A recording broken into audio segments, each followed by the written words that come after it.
एक औरत पिछले 18 महीने से कोमा में थी। एक रोड एक्सीडेंट में उसके सर में चोट आ गई थी और तब से वो कोमा में ही थी। उसका पति उसकी बहुत सेवा करता था और उसको बचाने के लिए हर चीज़ दांव पर लगा देता है। अपना खेत बेच देता है, अपनी प्रॉपर्टी बेच देता है, यहाँ तक कि जिस घर में रहता था उसको भी बेचकर किराए के मकान में आकर रहने लगता है, लेकिन अपनी पत्नी का इलाज बंद नहीं करवाता। बहुत सारे लोग उसको समझाते हैं कि देखो, जो लोग कोमा में चले जाते हैं उनके वापस आने की संभावना बहुत कम होती है, तो तुम ये सब कुछ बेचकर जो उसको बचाने में लगे हुए हो, ये तुम्हारी मूर्खता है। तो वो पति सबसे कहता कि देखो, बचना होगा तो बच जाएगी, मरना होगा मर जाएगी, लेकिन मैं अपने कर्तव्य से पीछे नहीं हट सकता। उसका जो पति होता है उसके भरोसे की जीत होती है और 18 महीने बाद उसकी पत्नी कोमा से बाहर आती है तो उसका पति बहुत खुश होता है। लेकिन पत्नी के कोमा से आने के बाद उसको पता चलता है कि मेरा घर बिक चुका है, बहुत सारी संपत्ति थी वो बिक चुकी है। फिर वो अपने पति से नाराज रहने लगती है और इसी बीच में उसका चक्कर एक अमीर आदमी से शुरू हो जाता है और वो अमीर आदमी के प्रेम में पड़कर अपने पति को छोड़कर भाग जाती है। उसको लगता था कि मैं जिस अमीर आदमी के साथ जा रही हूँ इसके साथ हमारी जो जीवन है बड़ी लग्जूरियस होगी, मेरे पति के पास तो अब कुछ बचा नहीं है तो वो मुझे अब अच्छी ज़िंदगी दे नहीं सकता, लेकिन ये जो अमीर आदमी है ये मुझे बहुत अच्छी ज़िंदगी देगा। लेकिन अमीर आदमी के साथ भागने के बाद उसके साथ हो जाता है उल्टा और वो आदमी इसको मुंबई के एक वेश्यालय में जाकर बेच देता है, एक कोठे पर जाकर बेच देता है। क्या है पूरी कहानी? क्या उसका पति उस महिला को फिर से मिल पाता है? क्या उस महिला को अपनी गलती का सज़ा मिल जाता है? क्या होता है ये जानने के लिए आप मेरे साथ वीडियो में अंत तक बने रहिए। नमस्कार, प्रणाम। कहानी के इस एपिसोड में मैं सूरज राय आपका स्वागत करता हूं। अगर आप मेरे चैनल पर नए हैं तो प्लीज़ मेरे चैनल को सब्सक्राइब कर लें। मैं कहानी शुरू करूं इससे पहले मैं उन लोगों का नाम ले लेता हूं जिन्होंने मेरी पिछली वीडियो में कमेंट किया। पंकज झा जी हैं, अफ्रीका से हैं। मुझे बहुत खुशी हुई कि मुझे इतने दूर दूर से आप लोग प्यार दे रहे हैं। मंजू तिवारी हैं वाराणसी से, सन्नी वर्मा हैं सीतापुर यूपी से, गोपी राम हैं सिरसा हरियाणा से, कालिका प्रसाद यादव हैं कानपुर यूपी से, आरडी राजपूत हैं, रानी सिंह हैं कानपुर से, और भी कई सारे नाम हैं जिनका मैं इस वीडियो में जिक्र नहीं कर पा रहा हूं। लेकिन आप लोग कमेंट करते रहिए, कभी ना कभी आपका नाम भी मैं वीडियो में अवश्य लूँगा। चलिए बगैर टाइम लिए मैं सीधे कहानी पर आता हूँ। एक परवीन नाम का आदमी होता है जिसकी उम्र अभी मुश्किल से 30 वर्ष रही होगी। वो मुंबई में जोमेटो में काम किया करता था। जोमेटो एक खाना पहुंचाने वाली ऑनलाइन कंपनी है। जोमेटो के बारे में बहुत सारे लोग जानते होंगे कि जब हम ऑनलाइन ऑर्डर करते हैं और जहां पर जोमेटो की सुविधा उपलब्ध है वहां पर कंपनी किसी पार्सल बॉय के माध्यम से भोजन भेज देती है। जो भी आप ऑर्डर करेंगे खाने की चीज़ पहुंचाती है। उसमें जो पार्सल बॉय होते हैं उसको कंपनी पैसे देती है और अच्छी खासी रकम देती है। तो ये जो परवीन नाम का आदमी होता है वो मुंबई में रहकर जोमेटो बॉय के रूप में काम करता था। एक दिन परवीन के पास कमाठीपुरा के रेड लाइट एरिया से भोजन का ऑर्डर आता है। मैं आपको कमाठीपुरा के बारे में बता दूं। कमाठीपुरा मुंबई में एक बहुत बड़ा प्रचलित देह व्यापार का अड्डा है। कई सारी फिल्में कमाठीपुरा पर बनाई गई है। इससे पहले भी वो उस रेड लाइट एरिया में भोजन पहुंचा चुका था। उसका तो काम था कि जहां से ऑर्डर आएगा वहां पर पहुंचाना, उसके बदले उसे पैसे दी जाती थी। आज भी वो जाता है उस एरिया में। तो जहाँ पर कोठी होता है, प्रत्येक कोठी का एक सरदार होता है या सरदारिन होती है, मतलब उसका जो मेन होता है।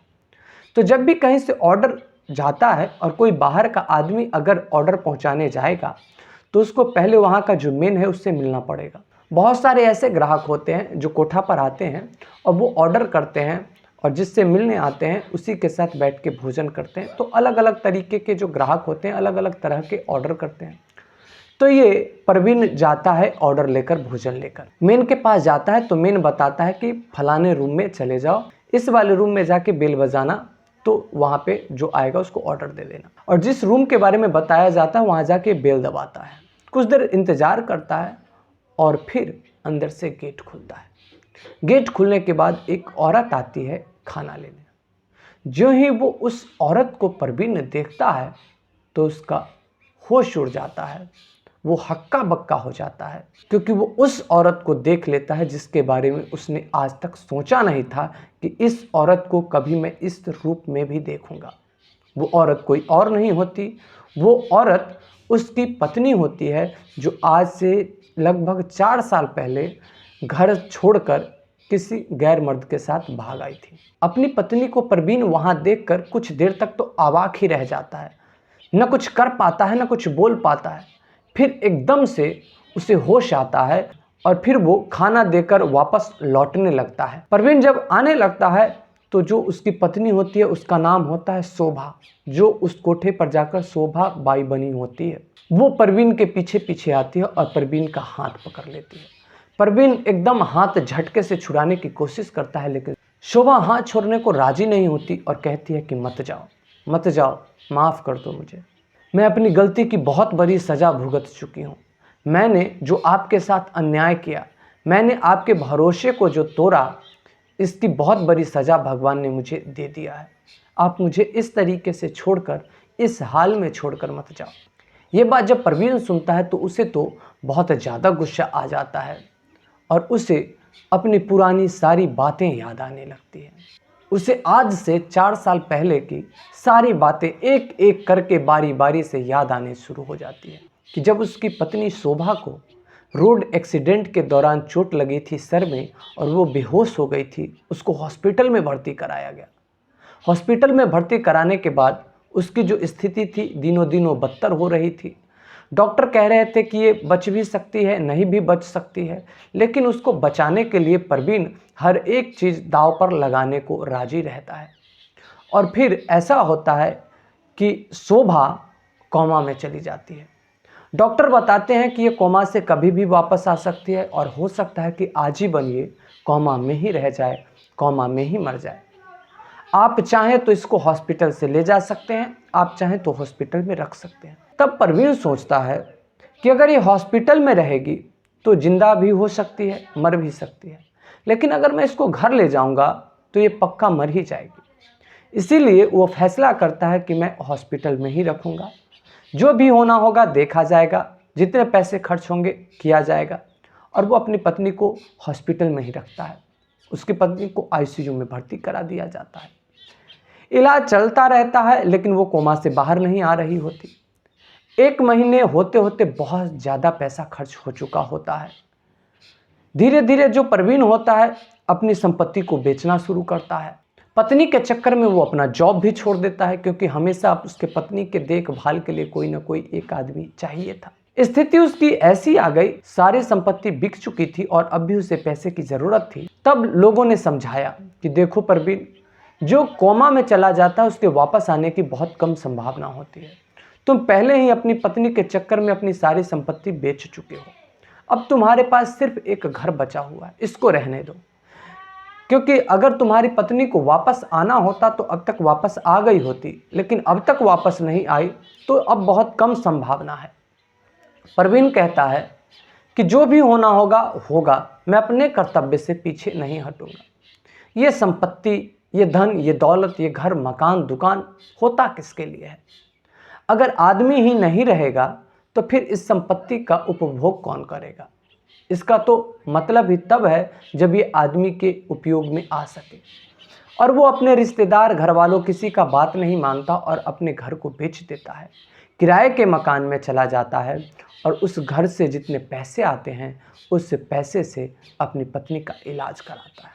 परवीन को कहीं ना कहीं भरोसा था कि आज न कल मेरी पत्नी कोमा से बाहर आएगी, और उसके विश्वास की जीत होती है एक्सीडेंट के 18 महीने के बाद। 18 महीने के बाद उसके पत्नी को होश आ जाता है और ये बात सुनकर परवीन की खुशी का ठिकाना नहीं रहता। जितने भी लोग यह सुनते हैं तो परवीन को शाबाशी देने लगते हैं, कहने लगते हैं कि वाह, दुनिया की बातों का परवाह किए बगैर तुमने जो किया उसका परिणाम आज सामने है।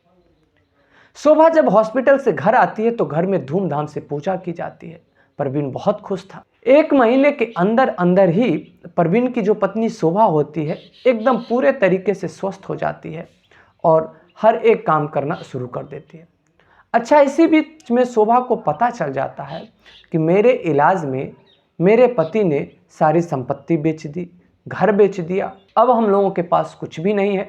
हमारा जो पति है, जिसका पहले 40-50 हज़ार रुपये पर महीने का तनख्वाह आती थी, जो जॉब था, उसको भी मेरे पति ने छोड़ दिया है। उसके बाद शोभा अपने पति परवीन को परेशान करना शुरू की पैसे के लिए। हर बात में टोका करती कि पैसे नहीं है, पैसे नहीं है, ये काम कैसे होगा, ये काम कैसे होगा। परवीन उसको समझाता कि देखो, ये समय की मार है, मैंने जानबूझकर तो बेचा नहीं, तुम्हारे साथ ऐसा हुआ, अगर मैं नहीं बेचता तो फिर मैं तुम्हें कैसे बचा पाता।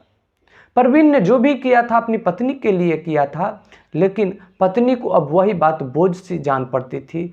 उसके जो शौक थे वो पूरे नहीं हो रहे थे। पति ने जो कुर्बानियां दी वो उसे याद नहीं था। उसे अब फिक्र सिर्फ इस बात की थी कि मेरा जो शौक है, मैं अपनी ज़िंदगी को कैसे खुल के जीऊँ। वो अपने पति से कहती है कि देखिए, मैं भी किसी ऑफिस में काम शुरू करती हूँ। उसको भी लगता है कि हाँ, मैंने बहुत कर्जा ले रखा है, अगर पत्नी भी काम करेगी तो हम लोग आसानी से कर्जा वापस कर सकेंगे और हमारी ज़िंदगी अच्छे से चलेगी। तो वो अपनी पत्नी के लिए एक अच्छा सा जॉब ढूंढ के और पत्नी को वहाँ लगा देता है। पत्नी काम पर जाना शुरू करती है। परवीन को तो लग रहा था कि मेरी पत्नी मेरा सहयोग ही करने के लिए ऑफिस जा रही है, लेकिन उसकी पत्नी यहाँ तो कुछ और ही गुल खिला रही थी। शोभा लाजवाब खूबसूरत थी। उसकी खूबसूरती का तो कोई कहना ही नहीं। बहुत सारे लोग उसके खूबसूरती पर मरते थे। और इसी बीच में शोभा का चक्कर एक अमीर आदमी से हो जाता है। शोभा को लगता है कि ये जो आदमी है, मेरा जो खर्चा है आसानी से उठा सकेगा, और धीरे धीरे परवीन की अनुपस्थिति में परवीन को अंधेरे में रखकर और वो धीरे धीरे उस आदमी से मिलना शुरू करती है। उस आदमी के साथ उसके हर एक तरह के संबंध हो जाते हैं, जिस्मानी संबंध तक हो जाते हैं। परवीन को थोड़ा थोड़ा अजीब तो लगता था, लेकिन उसे अपनी पत्नी पर पूरा भरोसा था, इसीलिए वो किसी प्रकार का कोई शक नहीं करता था। इधर शोभा क्या करती है कि एक प्लान बनाती है उस अमीर आदमी के साथ भागने का, और एक दिन अपने पति परवीन से कह के जाती है, मैं ऑफिस के काम से मुझे 1-2 दिन के लिए बाहर जाना पड़ेगा। परवीन कहता है कि कोई बात नहीं, जा रहे हो तो मुझे फ़ोन करते रहना और अपना ध्यान रखना। और उसके बाद वो उस अमीर आदमी के साथ चली जाती है हमेशा के लिए। शोभा को तो लगता था कि मैं अगर यहाँ से चली जाऊँगी तो मेरी ज़िंदगी में सिर्फ खुशियाँ ही खुशियाँ होंगी। आज जो मैं हर एक चीज़ के लिए तरस रही हूँ, मुझे तरसना नहीं पड़ेगा। मैं जो चीज़ मांगूंगी वो चीज़ मुझे उसी समय उपलब्ध करा दी जाएगी। इस सपने के साथ वो उस अमीर आदमी के साथ भागी थी, लेकिन कहते हैं जैसी करनी वैसी भरनी।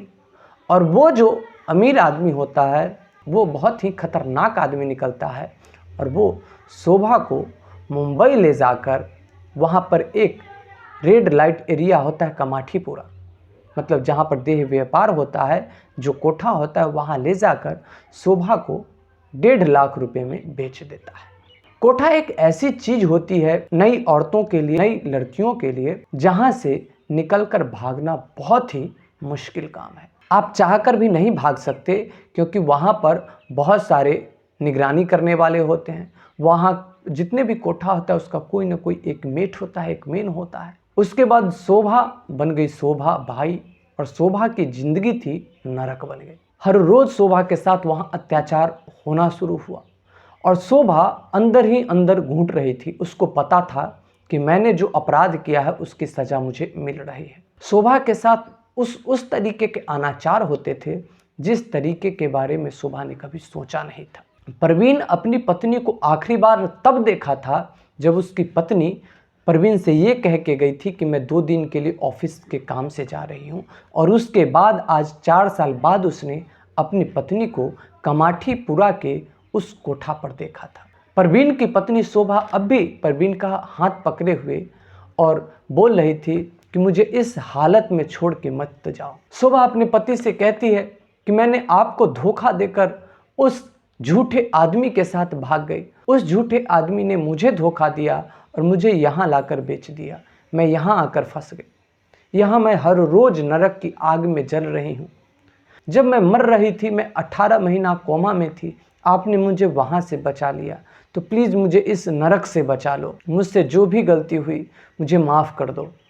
एक गलती तो भगवान भी माफ़ कर देता है, आप तो मेरे पति हैं, आप मुझे माफ़ कर दो। ये सब बात जितना सुन रहा था परवीन, उसको उतना ज़्यादा गुस्सा आ रहा था और वो ज़बरदस्ती शोभा का हाथ अपने हाथ से छुड़ा कर वहाँ से चल देता है।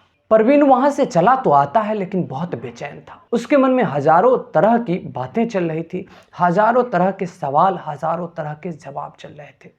वो समझ नहीं पा रहा था कि मैं क्या करूं। उसे शोभा पर गुस्सा भी आ रहा था और उसे शोभा की स्थिति देखकर दया भी आ रही थी। अंत में परवीन फैसला करता है कि चाहे जो हो, शोभा ने भले ही मेरे साथ जो किया हो, गलत किया हो, सही किया हो, जो भी उसको लगे, लेकिन मैं शोभा को वहाँ उस हालत में नहीं रहने दूंगा। मैं किसी भी तरीके से शोभा को वहाँ से निकालूंगा। परवीन जो था पिछले 2-3 साल से जोमेटो में काम कर रहा था और उसके पास अच्छी खासी रकम जमा हो रखी थी। 3-4 लाख रुपया उसके पास जमा था। वो शोभा को वहाँ से निकालने के लिए जुगाड़ लगाता है, पता करता है कि कैसे शोभा को वहाँ से निकाला जा सकता है। फिर उसको पता चलता है कि किसी भी कोठा पर से किसी भी लड़की, किसी भी औरत को निकालने का सिर्फ एक ही तरीका है।